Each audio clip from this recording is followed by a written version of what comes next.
Hello and welcome to this episode of Navigating the Waters, where I'm joined again by our host and the CEO and founder of River VC, the fabulous Stephanie Mckinney. Stephanie, hi. Hello, Kim. Thank you for joining again. How are you?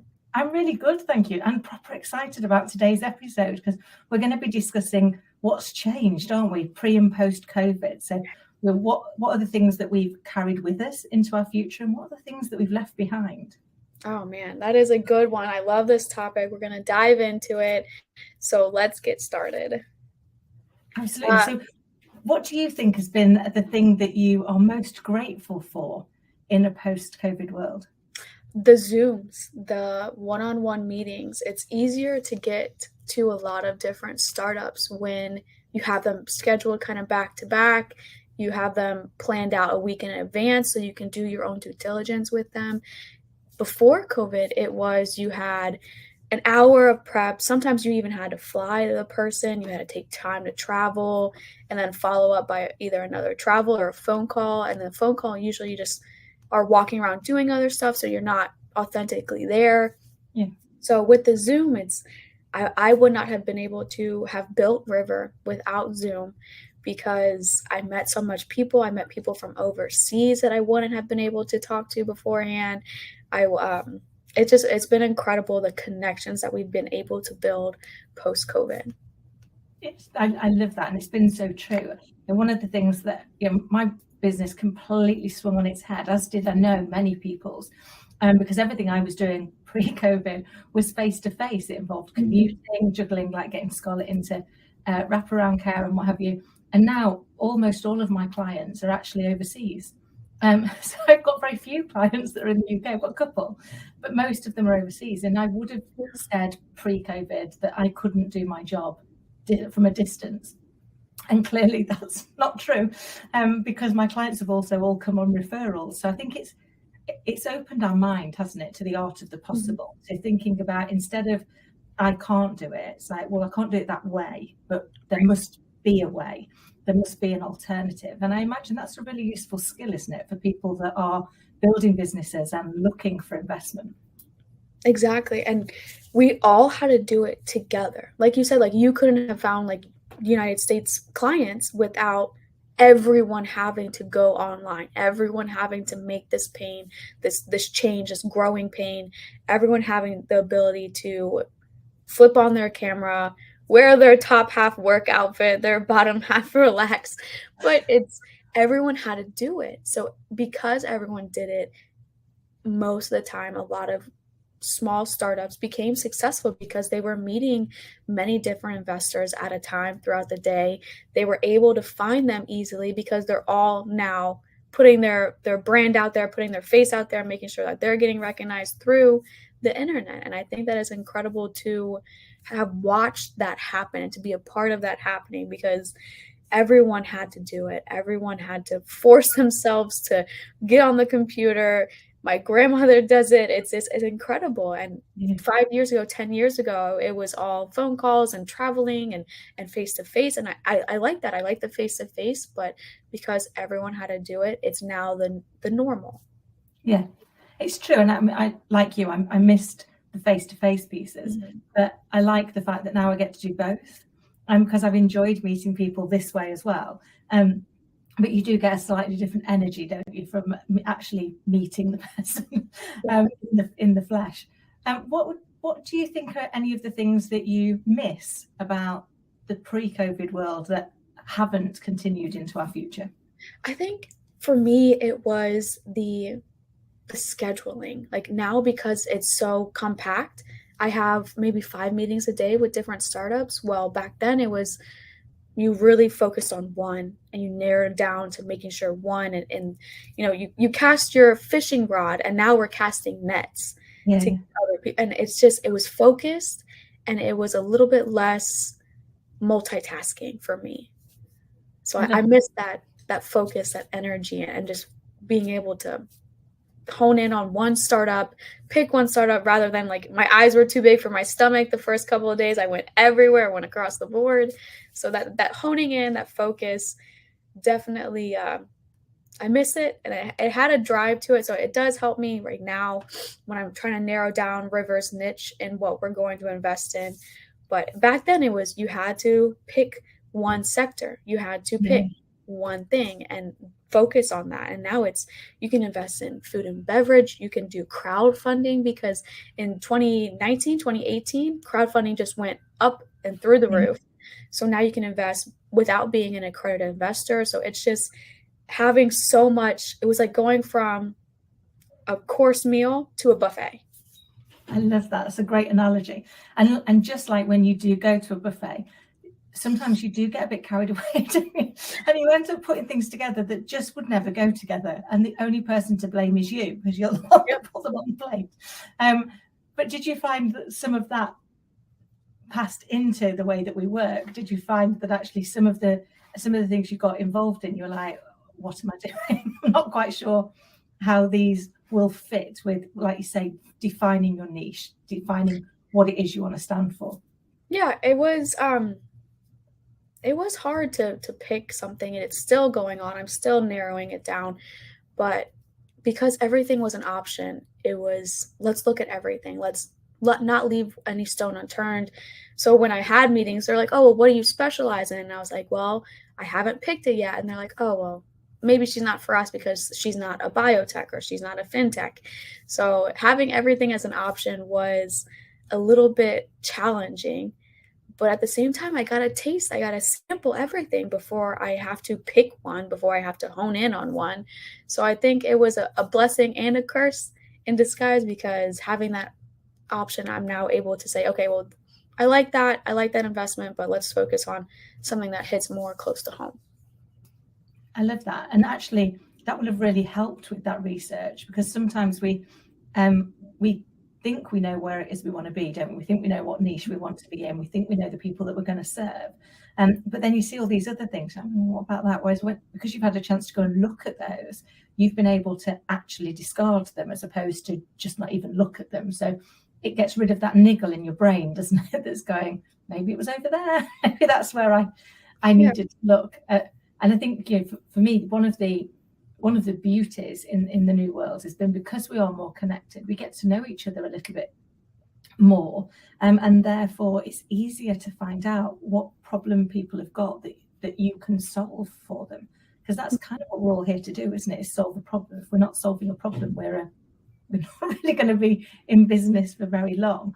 So I think that for me, one of the things I loved was almost, I miss the face-to-face, and you can really build relationships, but I found that people were more open more quickly, almost because this felt a little bit less intimate than sitting and telling you that story to your face. So I felt like people told me more things more quickly, and I say that knowing that I've got hairdresser face and people will tell me anything wherever I go anyway. But it really did help me kind of build good relationships, and I think one of the skills for me that I really valued a lot during that period was listening. It made me really listen to understand, and I realized that, embarrassingly, prior to that, I'd listened to interject because I was there. Didn't want to have that awkward silence. So I was ready thinking about what I was going to say next, which meant I wasn't really listening. Whereas online, it doesn't feel such like an awkward silence, does it? You're like, oh, that's really insightful. I've not thought of that. You can give yourself that pause. And that's one of the skills I'm desperately trying to hone further to take back into the face-to-face environment.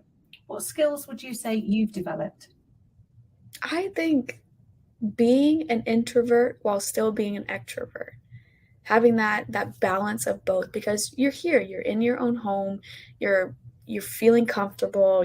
Some people may be wearing sweatpants and slippers on the bottom, but you're comfortable and you're in your own zone. And I feel like that's why people open up a little bit quicker in these Zooms, is because you're comfortable, but you're still out there. And I still had all these meetings, and I still had to be, sometimes like a robot on repeat with the same story, but I was out there and I was putting myself out there and I was getting in front of all these people. So being introvert while still being an extrovert was a good way to balance it. But I did love going to my first conference since COVID. I felt like energized. I felt like, oh my gosh, there's people, there's more people, and they were talking and we're shaking hands. And I went this year, so it wasn't all mask mandatory and 6 feet, but it was nice. It was authentic, and the people were genuinely happy to be out and talking to other people and sharing what they've been doing and sharing their story. And it was just, I think that was just like, after going into a shell for 2 years of COVID and then coming out, it was just a great experience to go to a live conference. I love that. And it fascinates me that the kind of just the differences in our cultures, because, you know, I went to an event recently, a similar thing at conference, but it was a very British conference where, you know, we even called out the fact that, you know, we are socially awkward most of the time. And you go to these things and you flock to the people that you already know, because you don't want to appear rude or butt in on somebody else's conversation. All these things where you're like, you're here to network, you already know these people. Yeah. Whereas what's lovely to see is when you go and look at other cultures, they don't have any of that same concern. They are genuinely just interested in meeting and less worried about what people think about them and more interested in what they're going to learn about somebody else. And you know, it was fascinating to watch that, having seen both in action, because I was like, I'm genuinely fascinated to meet people and hear all about them. And yet when you put yourself in a very English networking piece, it's all uber polite and to a point where you're like, we've kind of missed the point. The point is to get to know people, and that for me was fascinating to see the difference of seeing the same people that I'd met online doing the networking, and they were like, you know, really energized from you, and then suddenly getting those people into a room and they were very formal and very standoffish. So it's interesting, isn't it? Have you seen any major differences in the cultures of the way different countries actually operate? I would say my area is not that broad like you. I haven't gone to any other ones. I've mostly been in the US during COVID and pre-COVID, but no, I would love to go to a couple events. I've already had them circled in my calendar overseas, Australia and France and in the UK. So I have some. So maybe we'll come back next year and talk the differences in conferences. But no, it was, I did attend a online event that was the Paris Space Tech event last year, and it was all online. So it was a little bit hard to navigate. I feel like conferences are hard to navigate through online courses because like there's certain rooms that you have to go to at certain times and it's blocked off, or there's a main event. So having that in person was a lot easier to navigate rather than online, because online I was just, every time I tried to do a conference, I always felt like I missed something. It's hard, isn't it? And I think I don't know, I always felt that I felt like I missed more at an online conference, despite the fact if I were in a face-to-face conference, I would still only been able to pick one of the rooms at any one time, because there was only one of me. But I think because you could see more of it online, you're kind of like going, well, what's happening in there? And I'm over here, and it's like, have I picked the right space almost, isn't it? Yeah, exactly. Like, and then when you're in person, you're there, you're focused on what you can see, what's in front of you, rather than on your screen. You're like, oh, well, on my desktop, it shows that there's another one going on. Maybe I should just switch into that. So having that honing in ability to have that in person is something that I missed during the COVID time.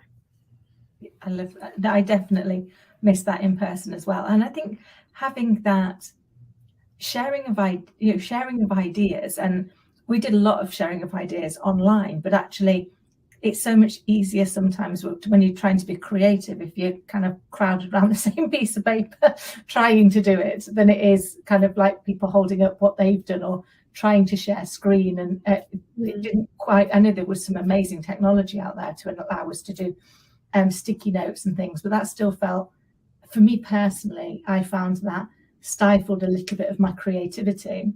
Oh, yeah. It's not the way that my brain liked to work, but I was able to do it. I was able to learn how to do it and then note for myself which my preference is. Yeah, and when you're trying to be creative in a group on Zoom, you have to raise your hand or wait your turn, and it helps at like formulate a flow to the meeting, but also you miss the creativity because sometimes like when I raise my hand, I'm the fourth person next, and then I forget what I was supposed to say. So, and I'm also trying to remember, so I'm not listening to the three people in front of me. So having that ability to just like, well, what do you think guys about this, or what do you guys think Yeah. about this, and that creative flow and pattern in an in-person meeting was just so different than in a Zoom when you had to raise your hand and wait politely and then wait in your turn and then forget and then try to remember something. So it was a little different, and it has been different. But when founders go out there during COVID and now post COVID, they're able to just go through all the sites, put yourself out there. Their brand is out there, their network is out there. They can do LinkedIn blogs now and get a substantial amount of people looking at it rather than being in Silicon Valley and only in Silicon Valley value value. Will you have any value in Silicon Valley? It was hard. 5 years ago, 10 years ago, you had to be where everyone else was to get noticed. And now you can be anywhere. You can be online, you can be in your home, you could be in another country, and people will hear your plan and hear your idea and hear what you have to say and how you're going to change the world through your product or your clients or your app. So I think for founders, it's a lot easier, but it's a lot more stressful because you're going to have those meetings with investors. You're going to have them back to back. You don't have time to digest. You don't have time to reflect. You're going to hear no quite often. And the more meetings that you get, the more you're going to hear no, but you're still going to get that yes. So hearing no more and just make sure that the founder has a good mindset and ability to multitask like this is just incredible.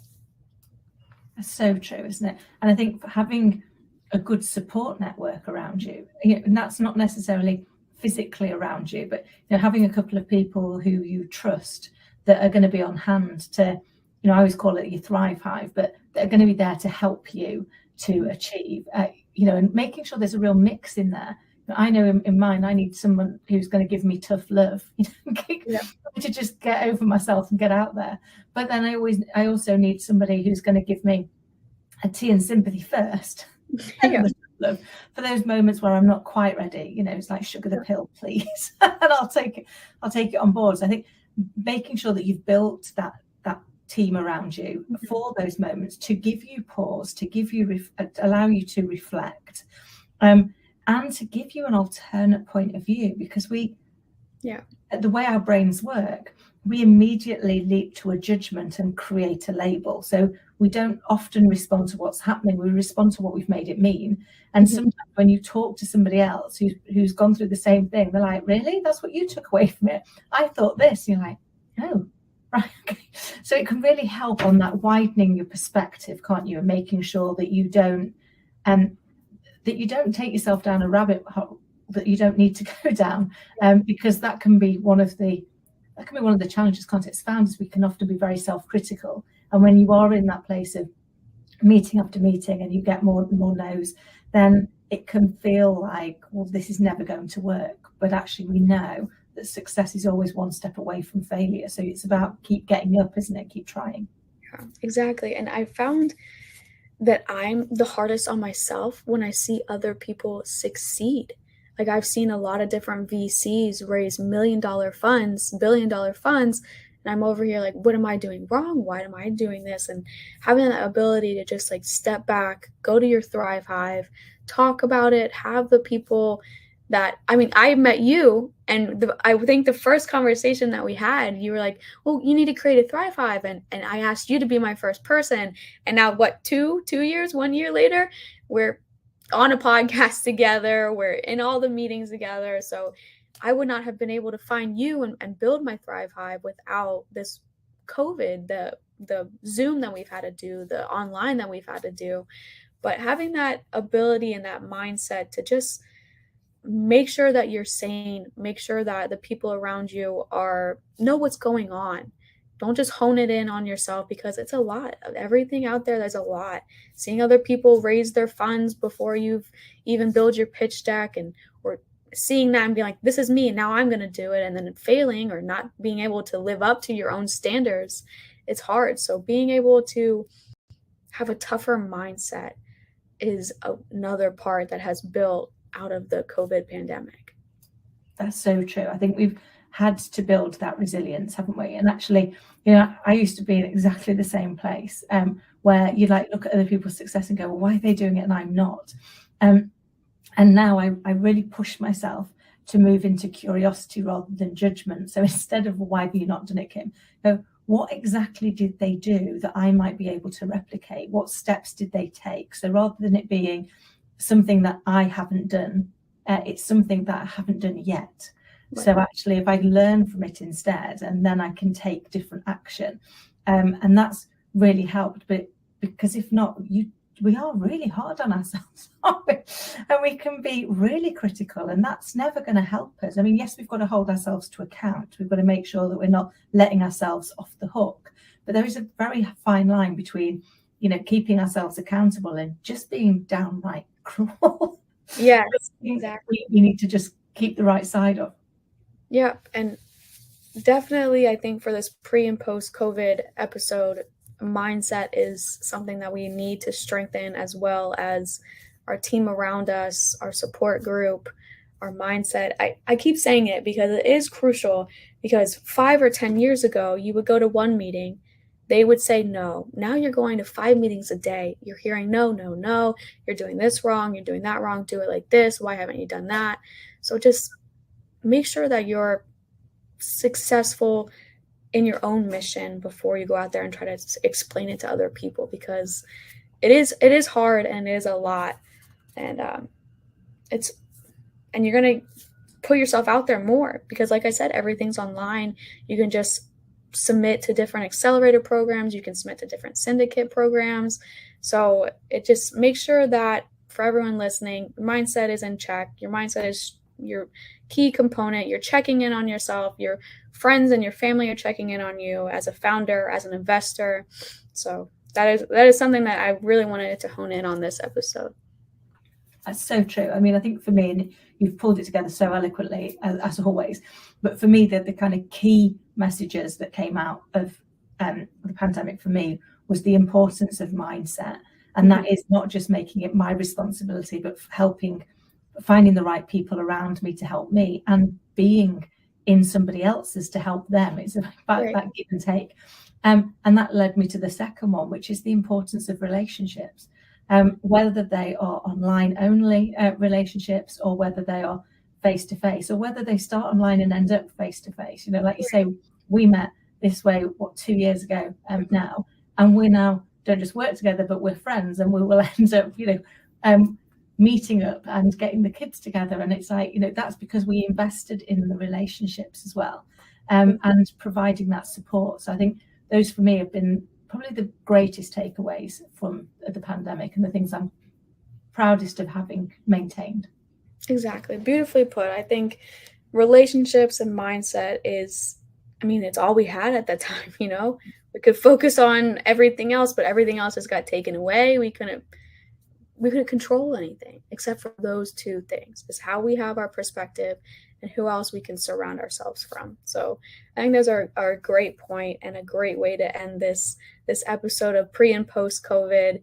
But thank you for all the subscribers. Please tune in if you guys have any comments on what you thought was a great change, or what you a story that you had during pre or post COVID. How you I do have a story, but I thought I was off screen, and I stood up and I was wearing slippers, and I had to walk and close the door because the dog was barking, and I walked and I closed the door, and I came back and I was like, oh my gosh, I've been on screen this whole time. Like, I'm just wearing slippers. Please don't be like offended. And it was just cold and my feet were cold, and I don't want to put them in high heels or boots because I'm at home anyway. So if you have any funny stories, I would love to hear them. That'd be great. I love that. It's reminded me of one where it was really, really hot in the summer the first year, and I wasn't due to be on a call at all. And then somebody asked me if I would jump on a call, and I was like, of course, I'll help out. So I got shorts on and I put a jacket on over the top, did the meeting. And then Scarlett called me, and I totally forgot and stood up. Fortunately, it was with a group of colleagues, so they were like, it wasn't an investment meeting, but I stood up and they were all in stitches because they're like, I don't think I've ever seen you in shorts. When I didn't think you would ever need to see me in shorts. It's like, I'm never going to live it down. So I think we've all had one of those fashion faux pas, haven't we, as part of our move to the pandemic. But thank you again. Incredible.